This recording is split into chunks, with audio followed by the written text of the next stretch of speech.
আজ প্রথম পর্ব। সবাইকে গল্পকথা বাই মিকিতে স্বাগত। ইনসান, ভালোবাসা ছাড়া জীবন মানেই কি মৃত্যু নয়? যেখানে প্রতারণা আছে সেখানে ভালোবাসা বাসা বনে না, আর সেখানে শুধু শূন্যতা। সেখানে রোদের দেখা না পেয়ে মরে যাওয়া ঘাসের কষ্ট, পা ভেঙে পথ হারানো শালিকের ভেজা চোখের বিষাদ। সেখানে মানুষ কেন পথ হারায়? নানা কারণেই হারাতে পারে, তবে পথ হারানোর বেদনা তীব্রতর হয়ে ওঠে যখন পথের সঙ্গী, কাছের মানুষটিকে সে হারিয়ে ফেলে। সাদিয়াও একদিন তার একান্ত মানুষটিকে হারিয়ে দিশেহারা হয়ে গিয়েছিল। সব হারিয়ে আবার সব ফিরে পাওয়ার প্রচেষ্টায় গল্প নিয়ে গড়ে উঠেছে সময়ের জনপ্রিয় ঔপন্যাসিক কিঙ্কর হাসানের উপন্যাস ইনসান। উপন্যাসের দর্পণে এ যেন নিজের কাছেই ফিরে আসা। আজ আমি পড়ব কিঙ্কর হাসানের লেখা উপন্যাস ইনসান। উৎসর্গ: শায়ক ভাই ও আলো ভাবি, আপনাদের ভালোবাসা দেখে মুগ্ধ হই। জীবন নিয়ে আপনাদের ভাবনা দেখে বেড়ে যায় সাহস। এই ছোট ভাইটিকে আগলে রাখবেন আজীবন, এই অনুরোধ। তাকে ভালোবাসতে শেখো। খুব বিষাদে কষ্ট হলেও মানুষ ছেড়ে আসতে শেখো। বিদায় বেলায় কষ্ট হলেও মুখে হাসি রাখতে শেখো। মন ভোলানো শব্দ শুনেও নিজের মতন নীরব থেকো। কষ্ট হলেও খুব বিষাদে ডুব দিয়ে তাই গল্প ফাঁদি। যাই ভুলে যাই যেতে যেতে শেষে এসে অঝরে কাঁদি। আমাদের সবারই একটা গোপন সুইসাইড নোট থাকে। গতকাল রাতে আত্মহত্যার চেষ্টা করলো সাদিয়া। মরে যাবে এই সিদ্ধান্ত নেওয়ার আগে সুইসাইড নোটে কাটাছেঁড়া করলো অনেক। শেষ লেখাটি গোছানো, সুন্দর হোক, এটাই একমাত্র চাওয়া। এক পৃথিবী অভিমান, অযত্ন, অবহেলার গল্প বলে যাবে সে সবাইকে। কেউ বুঝবে কি? প্রায় সকল আত্মহত্যার কারণেই মানুষের কাছের মানুষ দেওয়া দুঃখ, আঘাত। দূরের মানুষদের জন্য জীবন শেষ করে দিতে শুনিনি কাউকে কোনো দিন। সাদিয়ার ক্ষেত্রে কারণগুলো কি সেসব বের করার চেষ্টা করতে ইচ্ছে করছে না? ইদানিং শেষ রাতে শ্বাসকষ্ট হয় সাদিয়ার। ঘরের ভেতর দম বন্ধ লাগে। জানালার পাশে গিয়ে দাঁড়ায়, তখন বাইরের বাতাস নেওয়ার চেষ্টা করে মুখ হা করে। লাভ হয় না কোনো। মরে যাব এমন একটা মুহূর্ত তৈরি হয়। ডাক্তার দেখাবে ভেবেছিল সাদিয়া, কিন্তু আলসেমি লাগে। কে বলবে অত কথা ডাক্তারের সাথে? এই সমস্যা ওই সমস্যা, ঘুম হয় না, খাওয়ায় অরুচি নেই, এই সব আলাপ ব্যক্তিগত মনে হয় তার। ডাক্তার জানুক সেটা চায় না। মানুষে আজকাল বিরক্তি লাগে খুব। কথা বলা মানেই যন্ত্রণা। অথচ এই মেয়ে একসময় সারাক্ষণ কথা বলতো। আকাশ বাতাস কাঁপিয়ে হাসতো, হা হা হো হো করে। একটা মানুষকে হারিয়ে সাদিয়া শেষ হয়ে গেল, একদম শেষ। আজ আবার আত্মহত্যা করার চেষ্টা করছে সে। ঢাকার জাপান গার্ডেন সিটির 7 নম্বর বিল্ডিংয়ের 8 তলার একটি ফ্ল্যাটে থাকে সাদিয়া। ভাড়া বাসাটিতে সাথে থাকে তার শ্বশুর শাশুড়ি। এখানেই ফল কাটার ছুরি দিয়ে নিজেকে ক্ষতবিক্ষত করে ফেলবে বলে সিদ্ধান্ত নেয় সাদিয়া। আত্মহত্যার জন্য আজ আর কোনো উপায় খুঁজে বের করতে পারছে না। খুঁজতেও আলসেমি লাগে খুব। সাদিয়া বরাবরই অলস মনে করে নিজেকে। টেবিলের উপর বসে সুইসাইড নোটে চোখ বুলিয়ে নেওয়া হচ্ছে শেষবারের মতন। বানান ভুল আছে কিনা দেখে নিতে হচ্ছে বারবার। মরার পর সুইসাইড নোট পড়তে গিয়ে কেউ অশিক্ষিত বলে গালি না দিক। সাদিয়ার কষ্ট সবার চোখে ঝাপসা হোক। মেয়েটার অভিমান আবেগ ছুঁয়ে যাক সকলকে। যার বা যাদের জন্য সুইসাইড করলো তারা কষ্টটা বুঝবে না, এটা সাদিয়া নিশ্চিত। না বুঝুক, তবুও বিদায় বেলায় রেখে যেতে চায় সে কিছু পৃথিবীতে। রাখা দরকার প্রিয়, কাছের, দূরের মানুষেরা। অবশেষে আত্মহত্যা করার সিদ্ধান্ত নিলাম। অনেক লড়াই করলাম, আর পারছি না, আমি ক্লান্ত, প্রবল ক্লান্ত। একলা আমি সবাইকে সামলানোর চেষ্টা করছি। নিজের ইচ্ছা অনিচ্ছা সব জলাঞ্জলি দিয়ে কাছের দূরের মানুষরা খুশি থাকবে এই চেষ্টা করেছি, লাভ হয়নি। সবাই আমার সরলতার আবেগের সুযোগ নিয়েছে। আমি তাদের প্রত্যেকের কথা বলে যেতে চাই। কাউকে শাস্তি দেওয়া কিংবা অপমান করার জন্য এই লেখা নয়।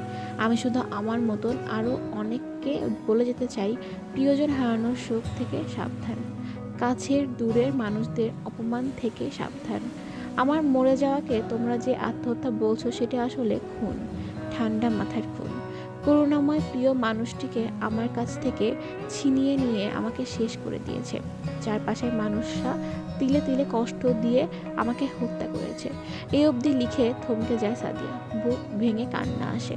শাড়ির ওপর দিয়ে নিজের পেটে হাত রাখে। বাচ্চাটা চুপচাপ, একদম বিশ্রাম নিচ্ছে মনে হয়। এমনিতে যা দুষ্টু হয়েছে, শুধু ছোটাছুটি করতে চায়। মায়ের পেটে লাথি ছুটতে থাকে দুষ্টটা। মায়ের মতো চঞ্চল খুব। বাবার শান্তশিষ্ট স্বভাবের কিছুই পাবে বলে মনে হচ্ছে না। বাচ্চাটার কি হবে সাদিয়া মরে গেলে? পৃথিবীর আলোটাও দেখলো না ও, অথচ এমন হওয়ার কথা ছিল না। ও আসবে বলে কত আয়োজন তখন বাড়িতে, প্রতিটা দিনই ঈদ মনে হয়। আত্মীয় স্বজনরা এটা ওটা কিনে নিয়ে আসে বাবুটার জন্য। ওর বাবা মাসুম সারাক্ষণ বাচ্চাকে নিয়ে ব্যস্ত থাকে, অফিসে মনই বসতো না লোকটার। ঘড়ির কাঁটার ছুঁই ছুঁই 6টা বাজলে অফিস থেকে বের হয়ে বাইক নিয়ে বাসায় চলে আসতো লোকটা। কোনো দিন ঝুনঝুনি, আবার কোনো দিন কথা বলা পুতুল নিয়ে আসতো বাবুটার জন্য। তার বাবা নিশ্চিত যে মেয়ে হবে, রাজ্যের ছোট ছোট জুতা নিয়ে আসতো সে মেয়ের জন্য। অযথা খরচের জন্য সাদিয়া বকতো, কে শোনে কার কথা। মেয়ের জন্য দুনিয়ার উপহার, আর মা কিছু চাইলে শুধু মিলতো কপালে চুমু। এই চুমুটুকুন একে দিয়েই বলতো, বিরক্ত কেন করো, আমার মেয়ের সাথে জরুরি আলাপ চলছে, একটু কথা বলতে দাও না প্লিজ। তারপর সাদিয়ার পেটের কাছে মুখ এনে মেয়ের সাথে তুমুল আড্ডা বসিয়ে দিত মাসুম। ওমা, আজ কি খেলি? তাড়াহুড়া করে বাইরে চলে আয় তো, বাপ আর মেয়ের মিলে প্রতিদিন নতুন নতুন রেস্টুরেন্টে যাবো খেতে। তোর মায়ের রান্না ভালো না বুঝলি, তরকারিতে ঝাল বেশি দেয়। এত ঝাল খাওয়া যায় বল? মেয়েকে এই কথা বলতে না বলতে সাদিয়া রাগ করে মাসুমের চুল টেনে দিত। মাসুম তখন মেয়ের কাছে নালিশ দিত, দেখ তোর মা কি নির্যাতনটাই না করে আমার উপর। তুই আসার পর বাপ আর মেয়ে মিলে মামলা ঠুকে দিব তোর মায়ের নামে, ঠিক আছে? কি রে, জবাব দিস না কেন?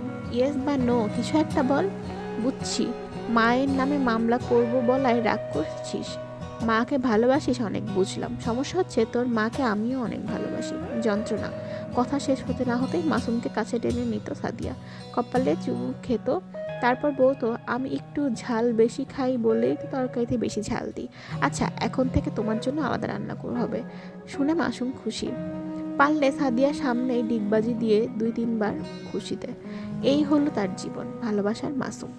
পরিবারের একমাত্র ছেলে সে, অতিরিক্ত আদরে বড় হয়নি কিন্তু। মায়ের কঠিন শাসন ছিল তার ঘিরে সবসময়। এই এতটা বয়সে এসেও কোনো ভুলভাল হলেই তার জন্য মায়ের ঝাড়ি বরাদ্দ। মাকে ভীষণ ভয় পায় মাসুম।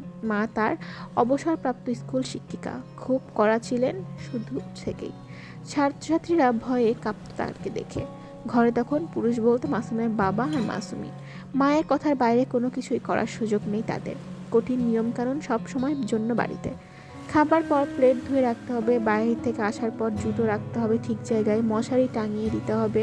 মাসুমের মা জাহানারার নিয়মকানুনের জন্যই ঘরের পুরুষগুলো পুরুষের পাশাপাশি মানুষও হয়েছে। সাদিয়ার এমনই মনে হয়। তার শ্বশুর অবশ্য একজন অসুস্থ সমাজ কল্যাণ অধিদপ্তরে চাকরি করতেন একসময়। অবসরে যাওয়ার কদিন পর একটা দুর্ঘটনায় পক্ষাঘাতগ্রস্ত হয়ে যান। তারপর থেকে হুইল চেয়ারে বরাদ্দ তার জন্য। বাড়িতেই থাকেন বেশিরভাগ সময়, ডাক্তার দেখাতে হলে বাইরে যান মাঝে মধ্যে। এই বাড়িতে বউ হয়ে এসেছিল সাদিয়া বছর 4 আগে। এক দূর সম্পর্কের মামার ছেলের খোঁজ নিয়ে এসেছিল। ছেলে দেখে সাদিয়ার বাবা এতটাই পছন্দ হলো যে মাস 2-এর ভেতর বিয়ে হয়ে গেল। বিয়ের আগে প্রেম করার সৌভাগ্য হলো না, প্রেমটা হলো বিয়ের পর, জমাটি প্রেম। মাসুমের চুল সাদিয়ার পছন্দ, সারাক্ষণ বিলি কেটে দিতে ইচ্ছা করে। তার গভীর 2 চোখে পৃথিবীর সব মায়া যেন টের পায় সাদিয়া। ছেলেদের চোখ অত মায়া থাকতে নেই, বুক কাঁপে শুধু। বইয়ের কথায় উঠে বসে এই ছেলে, কোনো কিছুর অবাধ্য হয় না। মাসের 1 তারিখে বেতন পেয়ে সাদিয়ার হাতে দেয় মাসুম। সাদিয়া সেখান থেকে হাত খরচের টাকাটা দিয়ে দেয় মাসুমের হাতে। এই নিয়ম অবশ্য তার শাশুড়ি জাহানারার।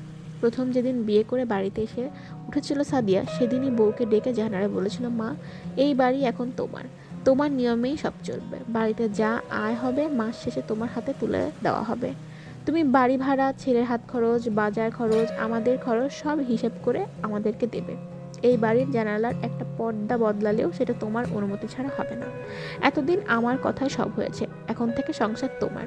আমি সব সহ্য করতে পারি, কিন্তু নিয়মের হেরফের আমার পছন্দ নয়। নিজের সংসারের দায়িত্ব বুঝে নাও বৌমা। কথাটা শোনার পর সাদিয়ার চোখ ঝাপসা হয়ে এসেছিল। মনে হচ্ছিল একটা মেয়ের আর কি চাওয়ার থাকতে পারে। নিজের মেয়ের মতন কাছে টেনে নিয়েছে শাশুড়ি। সাদিয়ার ছোট বড় সব কিছু খেয়াল তার। নিজের মায়ের মতন আগলে রাখেন সারাক্ষণ। শ্বশুরও এমন, যত্নের অভাব নেই তার সংসারে। শাশুড়ির কথাতেই চাকরি নেওয়া তার। একটু এলোমেলো লাগলে, ক্লান্ত লাগলে পরম মমতায় পাশে এসে দাঁড়ান, বুকে টেনে নেন সাদিয়াকে জাহানারা।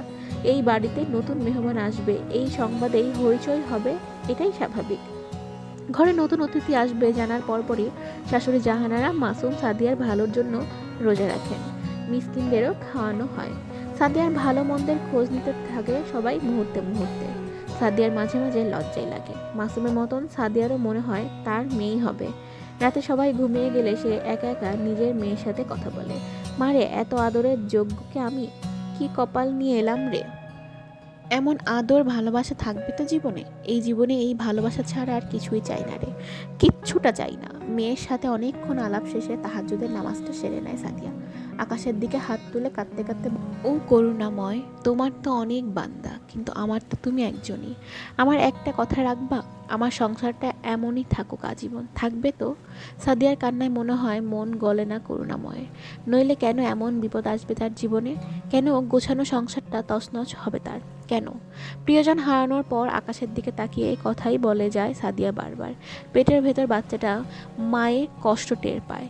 সেই দিন ৮-১০টা দিনের মতো অফিসে বের হওয়ার সময় সাদিয়ার কপালে চুমু এঁকে দিয়েছিল মাসুম। ঘুম থেকে উঠে সাদিয়া সবার জন্য নাস্তা বানায়। মাসুমের গ্যাস্ট্রিকের ঝামেলা আছে, মশলা কম দিয়ে রান্না করতে হয়। সাদিয়া আজকাল ঝালও কম দেয়। সাদিয়ার রান্নার হাত ভালো না, কিন্তু মাসুম মজা করেই খায়। বউ মনে কষ্ট পাক এটা চায় না।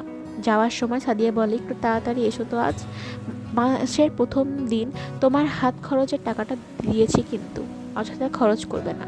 আমি অফিস শেষে নিউ মার্কেটে থাকবো, কেনাকাটা আছে কিছু, তুমি বাইক নিয়ে ওখানে চলে এসো, তারপর একসাথে বাইক করে বাড়িতে ফিরবো দুজন। আচ্ছা? মাসুম কথা জবাবে বলে, জি আচ্ছা মহারানী, বলে বিদায় নেয়। মাসুম বের হয়ে যাওয়ার পর শ্বশুর শাশুড়ির জন্য খাবার তৈরি করে, শ্বশুরের ওষুধ গুছিয়ে তার কাছে রেখে আসে। এরপর অফিসের জন্য বের হয় সাদিয়া। বাচ্চা হওয়ার মাসখানেক আগে ছুটি নেবে বলে সে ঠিক করেছে, এখনও তাই এই অবস্থায় অফিস করা চলছে ঠিকঠাক। সাদিয়ার শরীরের বাঁধন শক্ত অনেক, অল্পতেই নাস্তানাবুদ হয় না মেয়েটা। জ্বর ঠান্ডা এইসব কখনই হয় না তার। বরাবরই রোগ থেকে দূরে সে। নিউ মার্কেটের কেনাকাটা শেষ করতে না করতেই হাজির হয়েছিল মাসুম। ফেরার পথে মাসুম বলল, চাইনিজ খাবে? একদম পুরনো দিনের একটা চাইনিজের দোকানে যেতে ইচ্ছে করছে তার। ধোয়া ওঠা ডিমের কুসুমের গন্ধ মাখানো ফ্রাইড রাইস, একদম ফ্রেশ গাজর টমেটো ক্যাপসিকাম দিয়ে বানানো ভেজিটেবল, আর মচমচে চিকেন ফ্রাই খাওয়ার জন্য মনটা আনচান করছে তার। বাড়ির দিকে না গিয়ে তাই যাওয়া হয় পছন্দের চাইনিজ রেস্টুরেন্টটা যেদিকে সেদিকটায়। ততক্ষণে সন্ধে নেমেছে বাড়িগুলোর ছাদের পাশ দিয়ে। সূর্যটা ডুবো ডুবো একদম হারিয়ে যাওয়ার পায়তারা করছে। বাতাস কেমন শীত শীত হয়ে গায়ে এসে লাগে। বাইকের পেছনে বসে ঠান্ডাটা আরও বেশি যেন লাগে সাদিয়ার। তার এখন বাসায় না গিয়ে অন্য কোথাও যেতে ইচ্ছে করছিল না, কিন্তু মাসুমের মন খারাপ হবে ভেবে চাইনিজ খেতে যাওয়ার ব্যাপারে সায় দিল সে।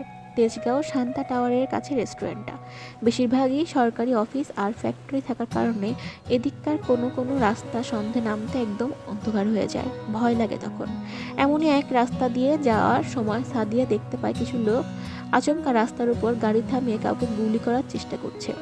রাস্তায় গাড়িটা যেদিকে রাখা তার ঠিক অপর দিকে দ্রুত এসে থামে কিছু বাইক। সেই বাইকগুলো থাকা লোকদের হাতে দেখা যায় ধারালো অস্ত্র। গাড়িতে থাকা একটা লোক প্রথমে গুলি ছোড়ে, গুলি লক্ষ্যভ্রষ্ট হয়। গুলি এসে লাগে জোরে বাইক চালিয়ে যেখানে থেকে সরে যাওয়ার চেষ্টা করা মাসুমের গায়ে। গুলি গায়ে লাগার সাথে সাথে বাইক থেকে পড়ে যায় মাসুম আর সাদিয়া। সাদিয়ার শরীরে নানান জায়গায় ছিলে যায়, পেটের কাছটায় ব্যথা করে খুব। মেয়েটা ঠিক আছে? বেঁচে আছে? মেয়েটার বাবার কি অবস্থা? সাদিয়ার মাথা কাজ করবে না, সে কিছু শুনতে পায় না। কানের কাছ থেকে কেমন ভো ভো আওয়াজ আসে শুধু। সে দেখতে পায় মাসুমের শরীর জুড়ে রক্ত। মাসুম জবেহ করা পশুর মতন তছরক পাচ্ছে, মুখে কোনো শব্দ নেই। নীরব শিল্পী হয়ে তার রক্ত পথের উপর এঁকে যাচ্ছে আলপনা। এলাকার লোকজন ছুটে আসে। গাড়ি আর বাইকে করে আসা দুই দলের লোক পালিয়ে যায় মানুষের ভিড় দেখে। মাসুমকে ধরাধরি করে না হয় হাসপাতালে, সাদিয়াও থাকে সাথে। মাসুমের মৃত্যুর খবর পেতে দেরি হয় না, হাসপাতালে নিতে নিতেই মারা যায় সাদিয়ার প্রিয়জন। মাসুমের মা বাবা আসেন, ছেলেকে জীবিত দেখা হয় না আর। ছেলের লাশ নিয়ে ফেরা হয় বাসায়। সাদিয়া কি করবে বুঝতে পারে না, কি করা উচিত তার। বাড়ি জুড়ে কান্নার আওয়াজ, জানালার কাজ এফোর ওফোর করে বেরিয়ে যায়। সাদিয়ার নিঃশ্বাস নিতে কষ্ট হয়, প্রিয়জনের শোকে মরে যেতে ইচ্ছে করে। কেঁদে কি হবে, সে বরং মাসুমের কাছে যেতে চায়। মেয়ের সাথে আর কথা বলা হয় না মাসুমের। পৃথিবীতে আসার আগেই বাবাকে হারালো মেয়েটা। সাদিয়া হলো বিধবা। সাদিয়া দরজা বন্ধ করে কাঁদে, হাউমাউ করে কাঁদে। কাছের মানুষ হারানোর শোকে বুকের ভেতরটা ভেঙে চুরে যায়। এই কষ্ট বোঝানো যায় না, এই কষ্টে কান্নারও ক্লান্ত হয়। কি কি যেন হয়ে যায় মনটার ভেতর। মুখ ফুটে কাউকে কিছুই বলা যায় না। দরজার ওপাশ থেকে মাসুমের লাশ নিয়ে যাওয়ার হয় কবর দেওয়ার জন্য। কত মানুষ আসে মাসুমকে দেখতে। পত্রিকা, টিভি নিউজ থেকে জানা যায় ঢাকার শীর্ষ 2 সন্ত্রাসী দলের মারামারির ভিতর ঢুকে গিয়ে প্রাণ হারিয়েছে মাসুম। ভুলে মাসুমের গায়ে গুলি লেগেছে। সন্ত্রাসীদের ভুলের বলি নিরীহ সাধারণ একটি ছেলে মাসুম। সাদিয়ার সাজানো গোছানো সংসারটা শেষ হয়ে যায়। শোক সামলানোর আগেই শুরু হয় নতুন উপদ্রব। সে অলক্ষণে স্বামীকে খেয়ে ফেলেছে, মেয়েটাকে বাবা হারা করেছে, এই সব দোষ দিতে থাকে আত্মীয় স্বজনদের কেউ কেউ। যেন কাউকে দোষ দিলেই শান্তি, তাতেই মাসুমের আত্মা হয়তো একটু শান্তি পাবে। সাদিয়ার বাসায় বসে ঘুমাতে পারে না। চোখ বন্ধ করলে দেখতে পায় মাসুমের রক্ত আঁকা পথের উপর থাকা সেই আলপনার দৃশ্যটা। সহ্য করা যায় না। তারপর সাদিয়া প্রচণ্ড কষ্টে লিখতে বসে সুইসাইড নোট। সে লিখে, ও মাসুম, প্রিয়জন হারানোর শোক থেকে সাবধান, কাছের মানুষ দূরের মানুষদের থেকে সাবধান। তাই বলে সাবধান কি থাকা যায়? মানুষ পারে সাবধান থাকতে? সম্ভব? মন পাখি করে ডাকাডাকি, এই আমারে দিয়া ফাঁকি, রাখিস নাকি ভালো, যাচ্ছে পুড়ে বুকের ভেতর, আগুনকে জ্বালালো। ও মন বুঝি নাই আগে, কথা কওয়ার লাইগা একখান মানুষ ঠিকই লাগে। ভিজলো আখি কেমনে থাকি, আমার কেহ নাই, কেউ বোঝে না কেউ খোঁজে না, যাওয়ার জায়গা নাই। দুজন মানুষের দিক তাকিয়ে আত্মহত্যা করা হয় না আর। আপন মা বাবার মতো যারা আগলে রেখেছেন তাদের ছেড়ে যাওয়া যায়? সন্তানহারি একদম ভেঙেচুরে শেষ মাসুমের মা জাহানারা আর বাবা মনসুর আলম। সাদিয়াই এখন তাদের সব। একমাত্র সন্তানকে হারিয়ে আর কিছু অবশিষ্ট নেই তাদের। ছেলের বউ আর পৃথিবী দেখার অপেক্ষায় থাকা মাসুমের সন্তানকে ঘিরে এখন জীবন তাদের। চারপাশে করুণ ঝড়ো হাওয়া গ্রাস করে বাড়ির সবাইকে। হুড়মুড়িয়ে কান্না আসে গলার ভিতর থেকে, মাঝে মাঝে বুক ফেটে যায় কষ্টে। কাউকে কিছু বলা যায় না, চোখের জল আড়াল করতে হয়। অত কাঁদলে মানুষ কি বলবে? মাসুমের মৃতদেহ ঘিরে সবার ভিড় হয়। পত্রিকা, টিভির লোকজন আসে। জানা যায় দেশের শীর্ষ 2 সন্ত্রাসী গ্রুপের বিবাদে মাঝখানে পড়ে গোলাগুলিতে মারা গিয়েছে মাসুম। মানুষের এই নিয়ে আগ্রহের শেষ নেই। চেনা অচেনা অনেক লোক আফসোস করে। সাদিয়ার চোখে জল দেখে ভিডিও করে নিয়ে যায়। আত্মীয় স্বজনদের হা হুতাশের শেষ নেই। লাশ কবরে নামানো হয়। মাসুম তাকে ছেড়ে চলে যাচ্ছে, এটা বিশ্বাস হয় না। মাটির বিছানায় নামানো হয় সাদিয়ার প্রিয় মানুষটিকে। মুখের উপর দিয়ে দেওয়া হয় কলাপাতা। পিঠের নিচে থাকে বাঁশ। একটু একটু করে পাউডারের মতন, বরফ কুচির মতন মাটি দিয়ে ভরাট করা হয় কবরের গর্ত। মিলিয়ে যায় মাটিতে মাসুমের মুখ, নাক, চোখ। এই মাটির শরীর ঠাঁই নেওয়ার দৃশ্যটা স্নিগ্ধ সুন্দর। মাসুম চলে গেছে বিশ্বাসই হয় না সাদিয়ার। মনে হয় সন্ধে নামলে বাড়ি ফিরে তার পেটে থাকা বাচ্চাটার সাথে জমিয়ে আড্ডা দেবে লোকটা। হেসে হেসে বলবে, অফিসে মনই বসে না, মন বসে থাকে তোমার পাশে, আমার বাচ্চাটার কাছে। কি যন্ত্রণা বলো তো। অফিস কলিগ, বস সবাই বুঝে গেছে কাজে আমার মন নেই। কি করা যায়? ছেড়ে দিব নাকি চাকরিটা? সারাদিন বাসায় বসে থাকলাম, তোমার চোখের দিকে তাকিয়ে পুরোটা দিন পার করলাম। এরপর সাদিয়ার কথা মতন ঘরের সব কাজগুলো করবে মাসুম। প্রবল মমতায় সাদিয়ার চুল নাক ডুবিয়ে ঘুমিয়ে যাবে। বিড়ালের মতন স্বভাব লোকটার, খালি আহ্লাদ করে, শরীরে নাক ডুবিয়ে চুপটি করে বসে থাকে। এই সাদিয়াই যেন তার বাড়ি, তার একমাত্র ঠিকানা। পৃথিবীর যে প্রান্তেই থাকুক না কেন, এই বাড়িতে ফিরে আসারই তাড়া তার। আচ্ছা, এমন একটা মানুষ কেন চলে যাবে? সাদিয়া কাঁদে। চিৎকারের কান্না একসময় নীরব হয়ে যায়। কেউ কোনো টু শব্দও শুনতে পায় না। নদীর তীর ভাঙার মতন করে মন ভাঙতে থাকে, কিন্তু খুব চুপচাপ, গোপনে। ঘন্টার পর ঘন্টা একজন বিধবার শুভ্র শীতল কান্নায় বাতাসে বিষাদের সুর টের পায় বহু দূরের মানুষও। কয়েকটা দিন যেতেই মানুষের ভিড় কমতে শুরু করে। মাসুমকে নিয়ে আলাপের ধরনগুলো বদলায়। কেউ কেউ সাদিয়ার দোষ দিতে থাকে, সে অলক্ষণে বলেই আজ মাসুমকে প্রাণ দিতে হলো। এত অল্প বয়সে মারা যাওয়াটা তো এমনি এমনি হয় না। পেটের বাচ্চাটা বাবাকে দেখতে পেল না। মেয়েটার নিশ্চয়ই অন্য কোথাও প্রেম ছিল।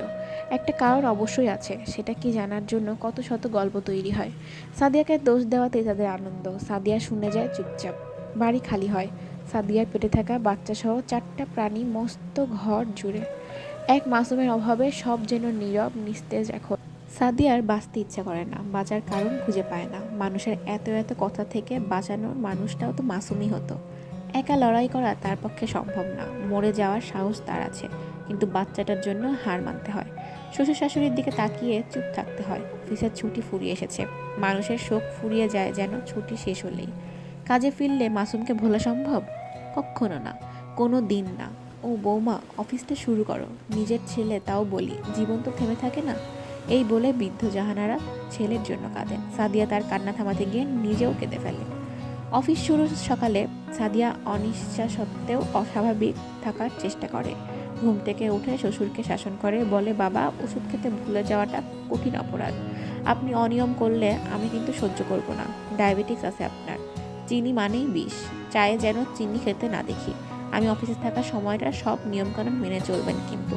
মা জাহানারাকে বলে, নাস্তা রেডি করা আছে মা, দুপুরেও রান্না করে রেখেছি। ভারী কোনো কাজ করবেন না কিন্তু আপনি। হাড় ক্ষয়ের কারণে আপনার হাঁটাচলা নিয়ে সাবধান থাকতে হবে। আর শীঘ্রই দেখি ডাক্তারের কাছে যাব। সাদিয়াকে স্বাভাবিক দেখে দুজনেরই ভালো লাগে। তাদের মুখে হাসি ফুটে ওঠে, তবে সে হাসি বড্ড মলিন। সাদিয়া তাদের মেয়ে। জীবনের শেষ কয়েকটা দিন ছেলের বউ মেয়েটাই না হয় দেখে রাখুক তাদের। নিচের মুদির দোকান থেকে বাজার সদাই করতে হবে কিছু। জাহানারা এসে বলেন, মা, অফিসে যাও তুমি, আমি যা যা দরকার এনে রাখবো, টাকা দিয়ে রাখলেই হবে দোকানে। আমাকে অচল করবেন না মা। ছেলে হারানোর শোকে আছেন আপনি। আপনি আমাকে স্বাভাবিক করতে আসেন দেখলে অবাক হই। কাজ করে নিজেকে ব্যস্ত রাখতে চাই। মাসুমকে ওই সময়টুকুতে ভুলে থাকলাম না হয়। আপনি চিন্তা করবেন না, ঠিকঠাক সামলে নেব নিজেকে মা। টুকিটাকি যা দরকার নিয়ে যাচ্ছি মা। লন্ড্রি থেকে কাপড় এনেও রাখতে হবে, বলে সাদিয়া। নিজেকে স্বাভাবিক রাখার চেষ্টা জোর করলেও ভেতরটা এলোমেলো থাকে। বাহির থেকে দেখে কে বলবে এই মেয়েটা গতকালই আত্মহত্যার চেষ্টা করেছিল। অফিসে যাওয়ার জন্য তৈরি হয়েই বাসা থেকে নিচে নামে সাদিয়া। আজ রোদ অনেক, বাতাসে শীত শীত ভাব আছে যথেষ্ট। তার মাঝে এই মিষ্টি রোদ বড্ড আরাম দেয় শরীরে, গায়ে মাখতে ভালোই লাগে। কিছু শালিক সকাল সকাল এদিক ছোটাছুটি করছে। রাস্তায় গাড়ির খুব ভিড়। হর্নের প্যাপো প্যাপো আওয়াজে কানে তালা লাগার জোগাড়। রাতে শ্বশুরের জন্য চিতই পিঠা করবে ভাবে সাদিয়া। 2 পিস চিতই পিঠার সাথে কম মশলা দিয়ে রান্না করা সবজি আর মুরগির মাংস লোকটার পছন্দ। মিষ্টি পিঠা খাওয়ার জন্য মাঝে মাঝে আবদার করে তার শ্বশুর। ইনসুলিন এর ডোজ বাড়িয়ে দিয়ে আজ একটু মিষ্টি পিঠা করবে কি না শ্বশুরের জন্য, সেটা ভাবে সাদিয়া। কি কি লাগবে মুদি দোকান থেকে তার তালিকা করা আছে কাগজে। লিস্ট দেখে দোকানদার তাকে জিনিসপত্র দিতে থাকে। এই দোকান থেকেই বাজার করতো মাসুম। তাকে মাসুমকে নিয়ে 2-1 প্রশ্নও করে দোকানদার। হর্নের প্যাপো আওয়াজে কানে তালা লাগার জোগাড়। রাতে শ্বশুরের জন্য চিতই পিঠা করবে ভাবে সাদিয়া। 2 পিস চিতই পিঠার সাথে কম মশলা দিয়ে রান্না করা সবজি আর মুরগির মাংস লোকটার পছন্দ। মিষ্টি পিঠা খাওয়ার জন্য মাঝে মাঝে আবদার করে তার শ্বশুর। ইনসুলিনের ডোজ বাড়িয়ে দিয়ে আজ একটু মিষ্টি পিঠা করবে কিনা শ্বশুরের জন্য, সেটা ভাবে সাদিয়া। কি কি লাগবে মুদির দোকান থেকে তার তালিকা করা আছে কাগজে। লিস্ট দেখে দোকানদার তাকে জিনিসপত্র দিতে থাকে। এই দোকান থেকেই বাজার করতো মাসুম। তাকে মাসুমকে নিয়ে 2-1 প্রশ্নও করে দোকানদার। এমনি সান্ত্বনা দেওয়া আর কি। মাসুম ভাই ভালো মানুষ আছিল, বাচ্চার খেয়াল রাখেন, কখনো কিছু লাগলে বইলেন।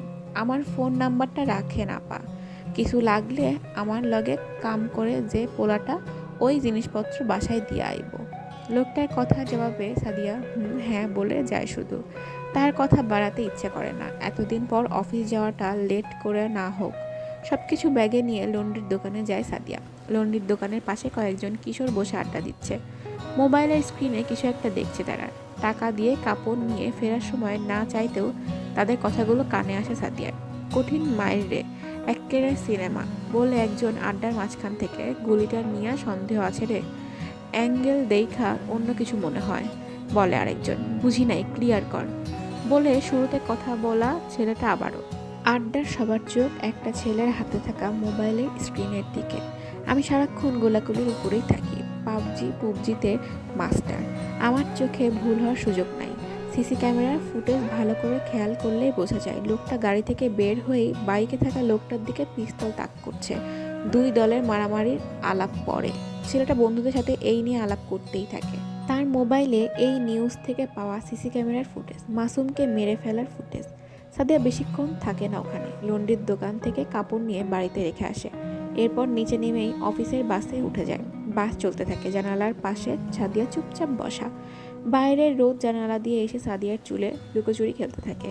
সাদিয়ার এই মুহূর্তে অন্য কোনো দিক মনোযোগ নেই। মাথায় শুধু একটা কথাই ঘুরপাক খায়। লোকটা গাড়ি থেকে বের হয়েই বাইকে থাকা লোকটার দিকে পিস্তল তাক করছে। এই কথাটা বাজতে থাকে শুধু। কেন একজন শীর্ষ সন্ত্রাসী মাসুমের দিকে গুলি তাক করবে? মাসুমের কি দোষ? মাসুমকে কেন মারতে চাইবে? এর মানে কি? এসব প্রশ্নের জবাব কে দেবে সাদিয়াকে? মোবাইল বের করে ইন্টারনেটে বিভিন্ন নিউজ থেকে পাওয়া সিসিটিভি ফুটেজগুলো দেখতে থাকে সাদিয়া। একবার দুইবার করে অনেকবার দেখা হয়। অফিসের কাজে মন দেওয়া যায় না, বাড়িতে এসে শ্বশুরের জন্য চিতই পিঠা বানানো হয় না আর। কোনো রকমে রাতের খাবারটা খেয়ে নিজের ঘরে ঢুকে দরজা বন্ধ করে দেখা হয় চুপচাপ সিসিটিভি ফুটেজ। একটা সময় সাদিয়া নিশ্চিত হয় পিস্তল তার প্রিয়জন মাসুমের দিকেই তাক করা হয়েছিল। তার স্বামীকে আগে থেকে পরিকল্পনা করেই মেরে ফেলা হয়েছে। এটা কোনো দুর্ঘটনা নয়। স্বামী হত্যার প্রতিশোধ নিতে হবে সাদিয়ার। তার রাগ হয় ভয়ঙ্কর রাগ। কে এই সন্ত্রাসী? কেন তার সাজানো গোছানো সংসারটা ধ্বংস করলো? অনেক প্রশ্ন জমে আছে মনে। জবাবের জন্য এই সন্ত্রাসীর কাছে যেতে হবে। সেটা কিভাবে সম্ভব জানে না সাদিয়া। পুলিশের কাছে গিয়ে সব খুলে বলতে হবে, সব। পুলিশ তাকে সাহায্য করবে নিশ্চিত। রাতে আর ঘুমই হয় না সাদিয়ার। পরের দিন ঘুম থেকে উঠে শ্বশুর শাশুড়িকে কিছু জানায় না সে। অফিসে যায় বাড়ির সব কাজ শেষ করে। এক কলিগের ভাই পুলিশের ওসি, আদাবর থানায় আছেন, তার কাছে যাওয়া হয়। কলিগ সাহায্য করেন, ওসি সাহেব খাতির যত্ন করে, চা বিস্কুট খাওয়ায় সাদিয়াকে। সাদিয়া সিসিটিভির ফুটেজটা দেখায়। ওসি সাহেব মনোযোগ দিয়ে দেখেন কয়েকবার, তারপর সাদিয়ার দিকে তাকিয়ে কথা বলা শুরু করেন। সন্তান আপনার কাছে জরুরি না? নিজের থেকেও জরুরি, মা তো আমি, বলে সাদিয়া। ওসি সাহেবের এমন প্রশ্ন অবাক হয়। তাহলে এই সব ঝামেলায় না থাকাই ভালো। শীর্ষ দুই সন্ত্রাসী দলের মারামারিতে ঢুকে লাভ নাই তো এখনো। এরা ভয়ঙ্কর অপরাধী সব। এদের বিচার টিচার হবে না। হাজবেন্ড হত্যার প্রতিশোধ নিতে গিয়ে সন্তানকে হারিয়ে ফেলবেন শেষে। সব ভুলে যান, অফিস করেন, বাসার খেয়াল রাখেন, সন্তানকে বড় করেন। সময়ের সাথে সাথে শোক দুঃখ ভুলে যাবেন, বলেন ওসি সাহেব। যে মাসুমকে গুলি করেছে তাকে পাওয়া যাবে? তার ঠিকানা? আমার স্বামী হত্যার বিচার আমি চাইব না, অবাক হয়ে বলে সাদিয়া। ঠিকানা নেই, বিচার অবশ্যই চাইতে পারেন, নাগরিক হিসেবে সেই অধিকার আপনার আছে, কিন্তু এরা তো যেন তেন মানুষ না। এরা আসলে মানুষই না, এরা হলো পশু। এদের সাথে লাগতে গেলে নিজেরই ক্ষতি। আমি অন্তত এদের ব্যাপারে আপনার কোনো উপকারে আসতে পারবো না, সরি। একটানা বলে যান ওসি সাহেব। তাকে অসহায় ক্লান্ত মনে হয় কিছুটা, যেন সাদিয়াকে কোনোভাবে সাহায্য করতে পারলেই খুশি হতো, কিন্তু সে উপায় নেই।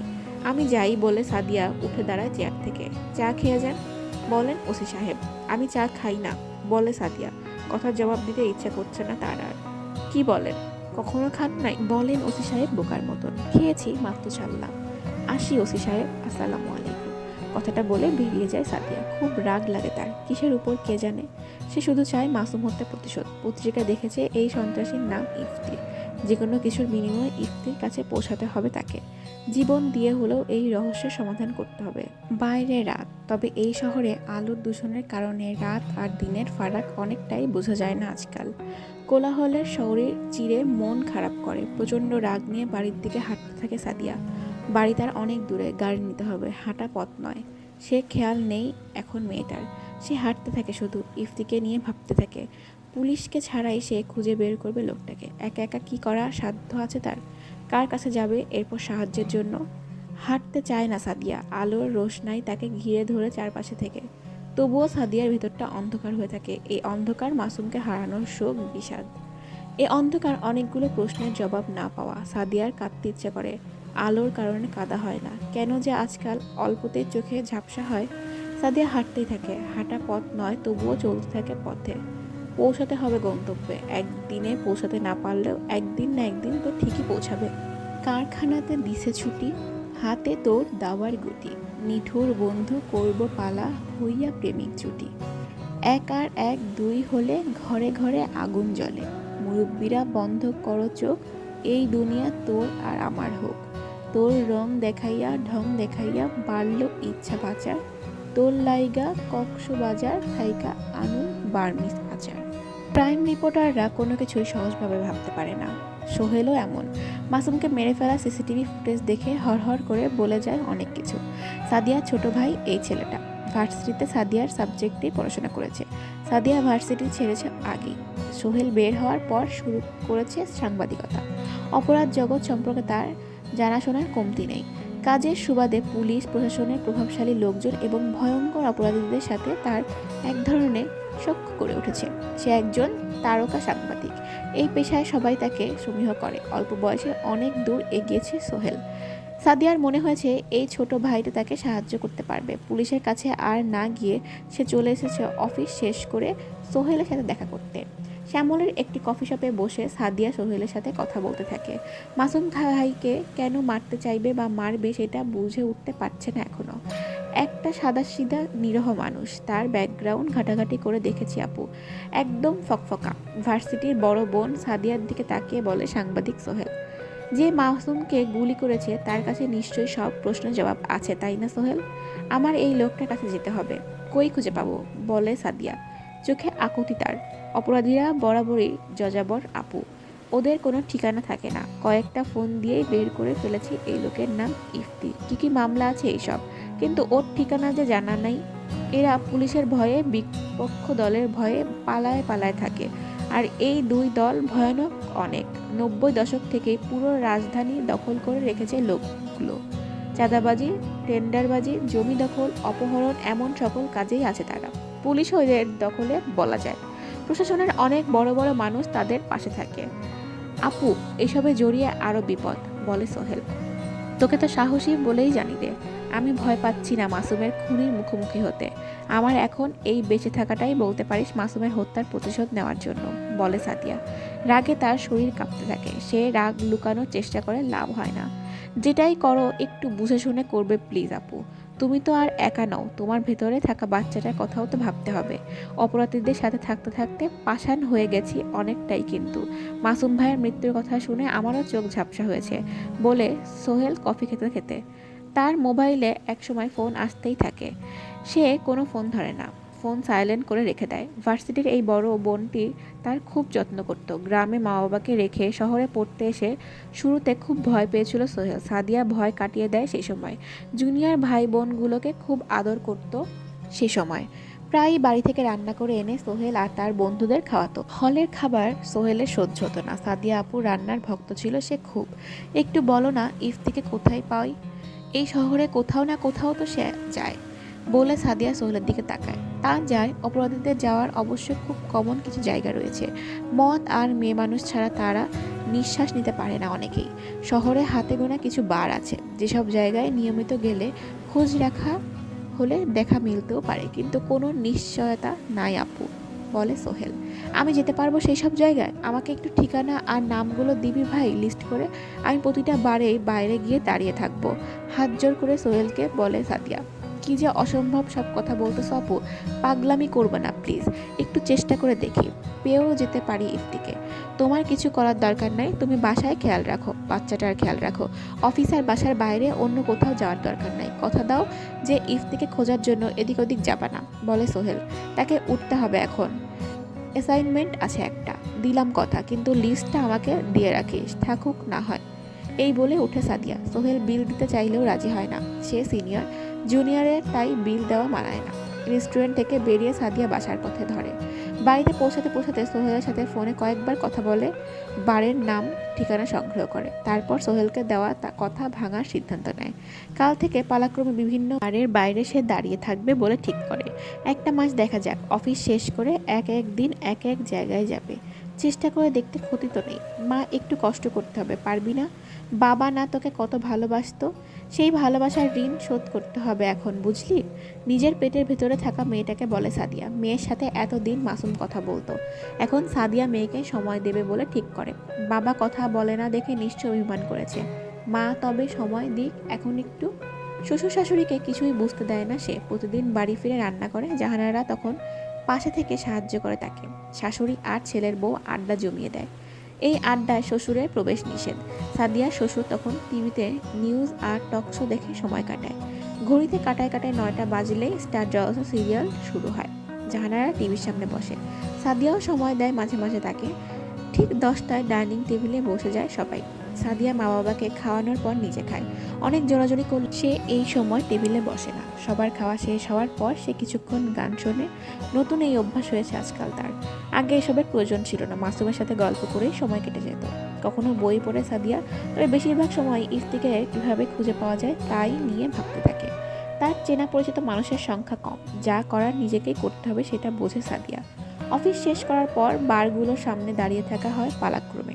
খুব বেশি রাত অবধি থাকা যায় না, বাড়িতে মা বাবা টেনশন করে। তাছাড়া মেয়ে মানুষ বেশি দেরি করলে বাড়ি ফিরলে চারপাশে মানুষ নানান কথা বলে। রাত বাড়লেই মাতাল মানুষদের আনাগোনা আরও বেড়ে যায় বারগুলোর ঘিরে। তাদের মাঝ থেকে ইফতিকে খুঁজে বের করা কি আসলেই সম্ভব? পথের উপর চুপচাপ দাঁড়িয়েও থাকা যায় না। কোনো কলিগ বা ছোট ভাই বোনকে নিয়ে যাবে সেই উপায়ও নেই সাদিয়ার। এ যে কি কঠিন অপেক্ষা! প্রতিটা মুখ আলাদা করে দেখতে হয়। বারের ভেতর উঁকি মারার সাহস হয় না। অফিস শেষ হলেই সে আর দেরি করে না, ছুটে যায় বারগুলোর সামনে। বারের আশেপাশে থাকা রেস্টুরেন্টে বসে নজরদারি চালিয়ে যায়। খুব বিরক্ত লাগে কথা শুরু করে মেয়ের সাথে। শোনো না মা, কারো নাম না থাকলে তার সাথে লম্বা সময় নিয়ে আলাপ চালিয়ে যাওয়া মুশকিল। তুই যখন পৃথিবীর আলো দেখবি তখন তোর একটা পার্মানেন্ট নাম রাখবো। আপাতত তোর একটি টেম্পোরারি নাম রাখলে কেমন হয়? মিনি তোর নাম, মায়ের আদরের মিনি। বাবা আর মেয়ে দুজনের নামই ম দিয়ে শুরু, ঠিক আছে? কেন তোর সাথে ভাব জমাতে চাচ্ছি জানিস? আগে তোর বাবার কারণে তোর সাথে কথা বলার সুযোগই পেতাম না, এখন পাচ্ছি। আর এই সব পচা জায়গায় এসে তোর বাবার খুনিকে খুঁজতে গিয়ে যখন একঘেয়েমি জেঁকে বসে, তখন কারোর সঙ্গে কথা বলতে ইচ্ছা করে, তাই তোর সাথে কথা বলি। আমার সবচেয়ে আপন তুই। কথা বলতে বলতে একদিন দেখবি আমরা মা মেয়ে সম্পর্কের বাইরেও বেস্ট ফ্রেন্ডও হয়ে উঠবো। কি হব না বল? এইসব হাবিজাবি কথা মিনির সাথে বলতে থাকে সাদিয়া। তাতে সময় কিছুটা কাটে। মেয়েটা জবাব না দিলেও নিজের মতো করে কল্পনায় কথা সাজিয়ে নেয় সাদিয়া। সময়ের সাথে সাথে হতাশা বেড়ে যায়। সন্ত্রাসী ইফতির দেখা নেই কোথাও। কয়েকদিন অফিসের জন্য বাইরে থাকার কথা বলে বারগুলোর বাইরে গিয়ে সারা রাত দাঁড়িয়ে থাকে সেই ইফতির জন্য। তাতেও লাভ হয় না, অযথা সময় নষ্ট হচ্ছে বলে মনে হয় তার। এই শরীর এতটা ধকল সহ্য হয় না। ছুটির 2 দিন জ্বর নিয়ে সারা দিন ঘুমায় সাদিয়া। স্বামী হত্যার প্রতিশোধের এখানেই হয়তো ইতি তার।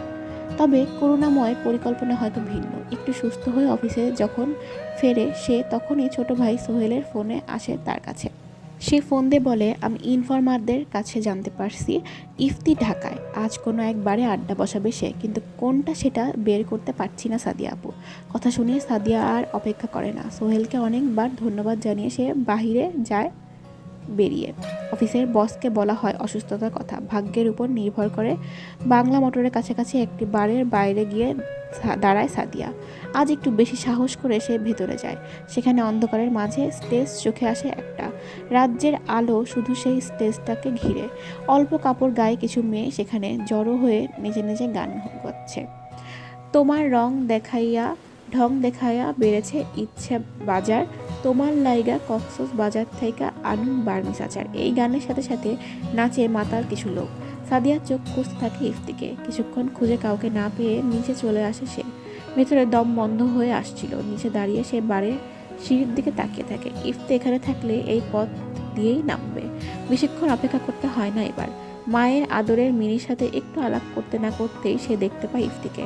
মদ খেয়ে নেশার চুর হয়ে সিঁড়ি দিয়ে বেশমাল পায়ে নেমেই গাড়িতে উঠে সে। এই মানুষটাকে গুলি করে মেরেছে মাসুমকে। সাদিয়ার ইচ্ছে করে ছুটে গিয়ে ধারালো কিছু দিয়ে ইফতিকে আঘাত করতে। ছুরি পাওয়া গেলে ভালো হতো। আঘাতের পর আঘাতে রক্তাক্ত করে মেরে ফেললেও রাগ কমতো না সাদিয়ার নিশ্চিত। তার সুন্দর পৃথিবীটাকে সে এলোমেলো করে দিয়েছে, তার জন্য মনে বিন্দুমাত্র মায়াও নেই তার। গাড়ির পিছু পিছু যেতে থাকে সাদিয়া নিজেও। ক্লান্ত বিকেলেও পিছু নেয় গাড়িটার। আকাশের নীল অনেকটাই মলিন। কোনো এক কোনায় রক্তরাঙা হয়ে মেঘের সাথে লেপ্টে গেছে কিছুটা সূর্যের আলো। সেই দিকে তাক করে যেতে থাকে ইফতি। এগলি ওগলি ঘুরে কারওয়ান বাজারের দিকে গিয়ে একটা বাড়িতে ঢোকে ইফতি। সেই বাড়ির 3তলা একটি ফ্ল্যাটে গিয়ে দরজা বন্ধ করে দেয়। সাদিয়া এখানেই থামে। আজ কিছু না হোক, খুব শীঘ্রই ফিরবে সে পুরোপুরি প্রস্তুতি নিয়ে। ঠিকানাটা জানা হয়ে গেল। মিনি, এই কয়েকদিন একটু নিজেকে সামলে রাখিস তুই। তোর মায়ের অনেক ছোটাছুটি যাবে কিন্তু। মেয়ের সাথে কথা বলতে বলতে বাড়ির পথ ধরে সাদিয়া। ততক্ষণে নেমেছে অন্ধকার, কিন্তু সাদিয়ার চোখে মুখে আলোর ছোঁয়াটা দেখা যায় আজ। ইফতিকে খুঁজে পাওয়ার কারণে এই আনন্দে আলো ঘিরে ধরেছে তাকে। কাছাকাছি বাজ পড়ে কোথাও। বাতাস বাড়ে, ঝড় হবে। এখন তো ঝড়ের সময় নয়। বিজলি ছেনে আনা আলো দিয়ে গলার সব কিছুতে মাখানো মাসুমের স্মৃতি। সকাল দুপুর রাত মাসুমকে ছাড়া ভাবা যায় না। ঝড় শুরু হয়। পথে থাকা সবাই আশ্রয়ের জন্য ছোটাছুটি করে। সাদিয়া এইসব নিয়ে মাথা ঘামায় না। এই ঝড়ের থেকেও তীব্র ঝড় এখন সাদিয়ার মনের ভিতর। সে হাঁটতে থাকে চুপচাপ। ঝড়ো বাতাসে শরীর চিরে সাদিয়ার এগিয়ে যাওয়া দেখে অনেকেই অবাক হয়। অবাক হওয়ার কিচ্ছু নেই। প্রতিশোধের আগুন ফুঁসতে থাকা নারীর নির্মমতা ভয়ঙ্কর। পৃথিবীর যে কোনো ঝড় আগুন এই প্রতিশোধের কাছে ঠুনকো অতি। বোঝা গেল?